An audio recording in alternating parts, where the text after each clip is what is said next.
A vida de São José, revelada à abadesa Maria Cecília Bage. Grandes angústias e aflições. Muitas pessoas se dirigiam à oficina com a finalidade procípua de ver Jesus e de se alegrarem com a sua amável presença. Embora bem intencionadas, algumas repreendiam José, penalizadas por ver um menino tão digno, gracioso e bonito trabalhando naquela tosca carpintaria. Mostrando ele aparência tão nobre e inteligência rara, deveria sim aplicar-se no estudo das Escrituras, pois sem dúvida alguma iria tornar-se doutor na lei, ter grande sucesso quando crescido e transformar-se em uma honra para a terra natal. José dava de ombros, embora as palavras ditas o ferissem no coração. As pessoas então o tomavam por indiferente ao filho, sem qualquer compaixão por sua natureza delicada. Zelosas diziam-lhe ser cruel e insensível, mostrando desamor pelo filho e somente para ter alguém que o ajudasse no trabalho, e que não tinha a menor preocupação quanto ao que realmente seria de interesse para o menino, e que ele se cansava demasiadamente para a idade. Acrescentavam de qualquer pessoa com um filho tão extraordinário iria cansar-se à morte para garantir os estudos, sustento e conforto.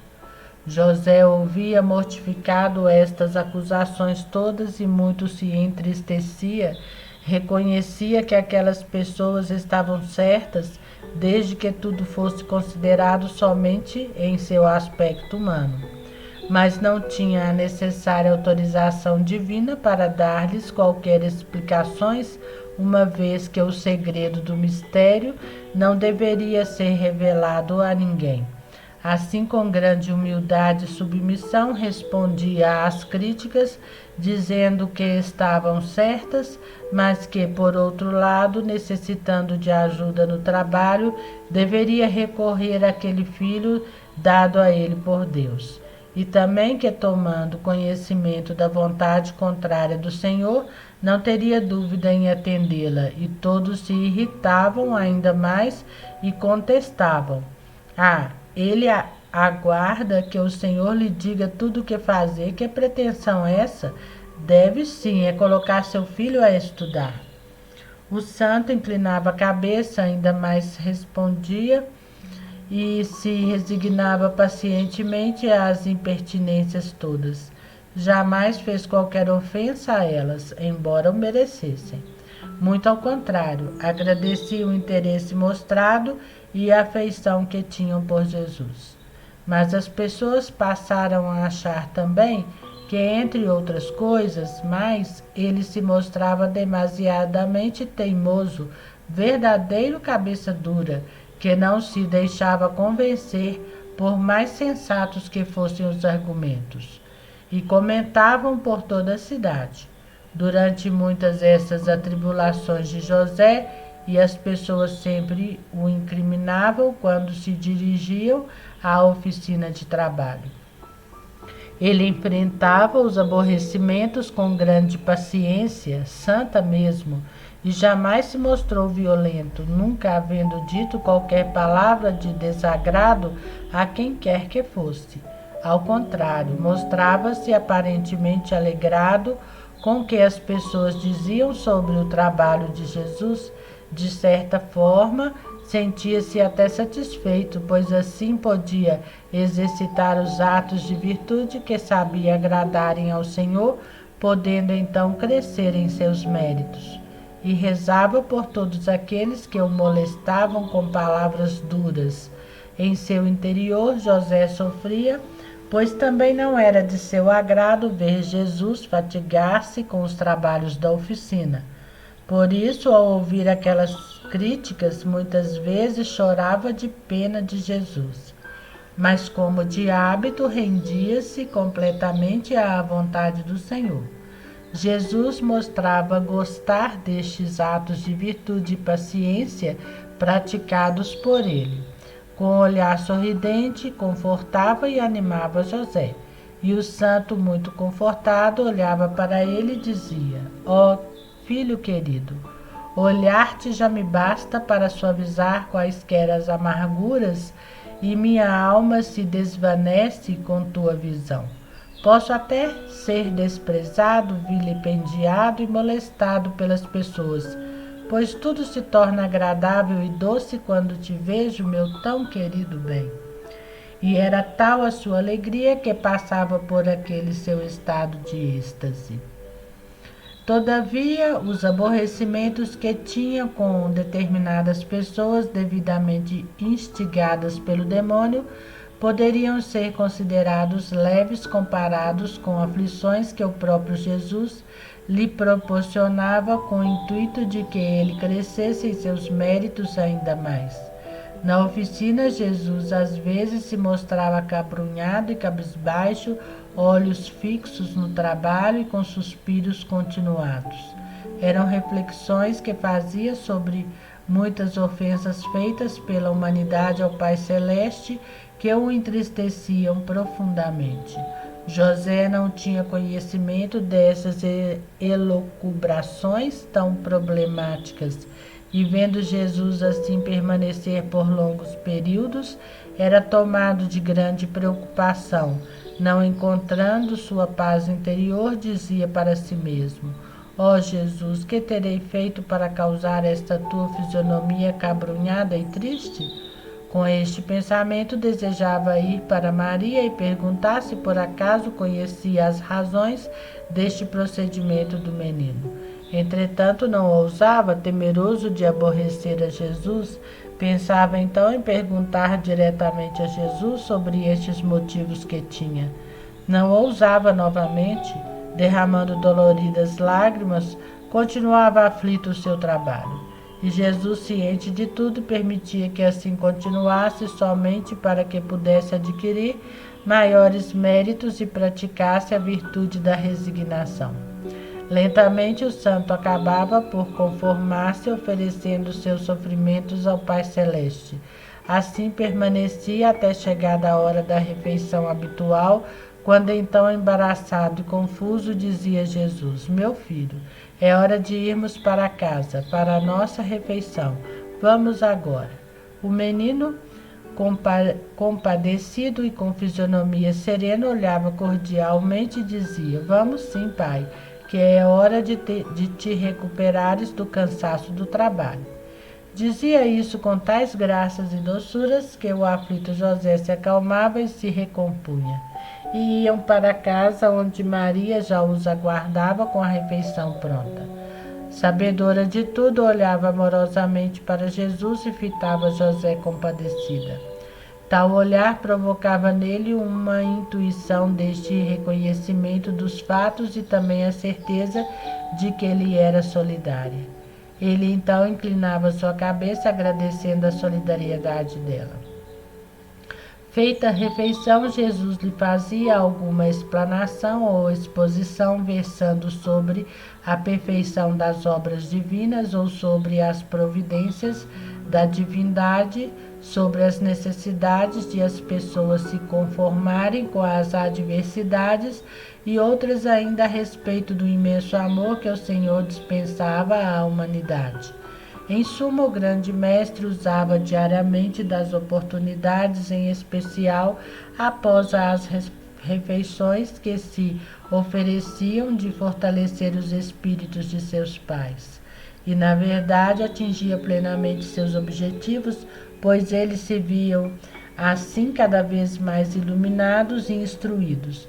José, em especial, mostrava grande apreciação pelas palavras de Jesus e aguardava ansiosamente por aquelas suas palestras, nas quais frequentemente passava a estado de êxtase profundos de natureza espiritual. Após as conversas, o menino se retirava para o seu quarto, enquanto que o santo e Maria permaneciam comentando suas extraordinárias qualidades, sua graciosidade e amabilidade, sabedoria divina e demais prerrogativas que o caracterizavam. E José dizia para Maria: Minha querida Maria, quem diria que eu tivesse a merecer um benefício tão grande como o de estar em companhia do Redentor e na tua, sua mãe santificada? Oh, quanta bondade e caridade o Senhor me tem dispensado! E unidos rendiam suas graças ao Pai Celeste. O santo então relatava os estranhos acontecimentos ocorridos na oficina. Maria, embora conhecendo toda a verdade, não aventava qualquer causa para o fenômeno, embora as entendesse e compreendesse as preocupações de José.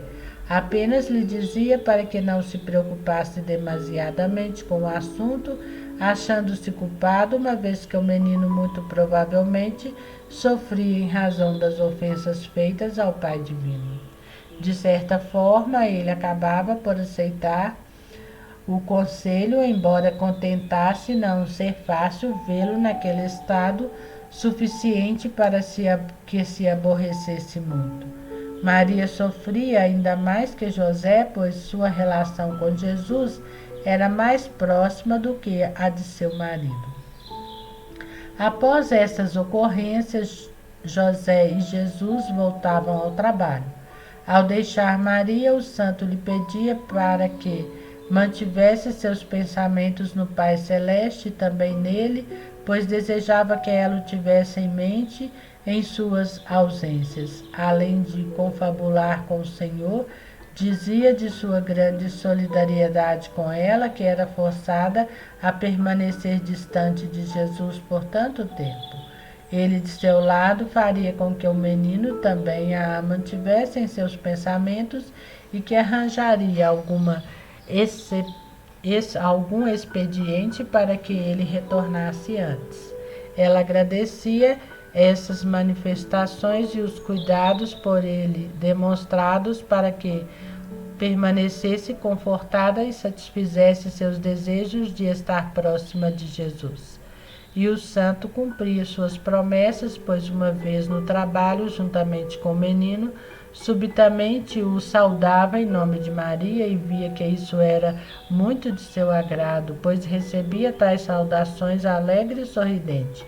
E quando José achava alguma forma de enviá-lo para sua mãe, cumpria a ordem com amor e rapidez, uma vez que ela era o grande contentamento de seu coração, e essas cenas se repetiam com grande frequência. José se sentia confortado por Jesus e por Maria, e suas angústias não tinham longas durações, embora em determinadas circunstâncias lhe parecessem duplicadas. Era quando ele e Maria sofriam por atos de Jesus, que tendiam a fazer crescerem também os méritos de sua mãe, sem que ele lhes explicasse seus motivos para aqueles atos de mutismo e tristeza. Nessas ocasiões, Maria também sofria muito.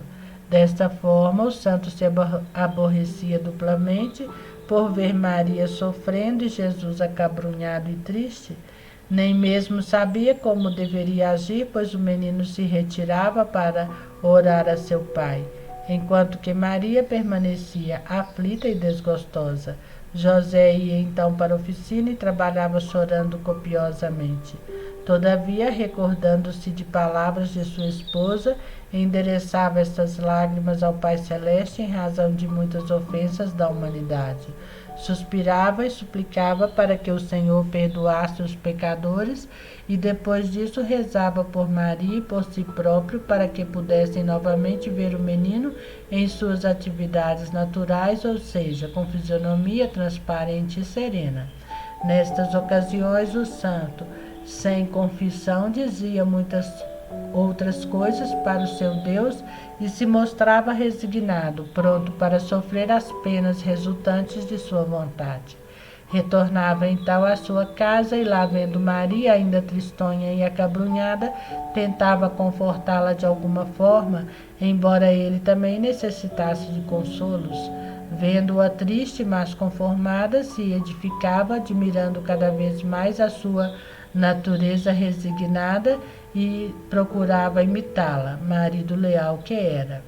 Jesus, uma vez seguro de que ambos haviam crescido em seus méritos, praticando essas virtudes todas, mostrava-se então para eles em seu natural fisionomia alegre e jovial, falava-lhes amorosamente e os exortava ao sofrimento. E os seus corações se enchiam então de alegrias, muito satisfeitos com a transfiguração de Jesus. Os três então rendiam graças a Deus e o santo, como chefe da família, dizia para o menino: ó querido filho, como estiveram angustiados nossos corações por ver-te tristonho e acabrunhado. Nada me aflige mais que observar-te em tal estado. Sofro terrivelmente, nem mesmo viver eu quero. Jesus o fitava sorrindo e dizia que não se preocupasse tanto, mas sim agradecesse ao Pai, pois ele tinha em mente o crescimento de seus méritos com a prática de virtudes, resignação e humildade, paciência e contenção.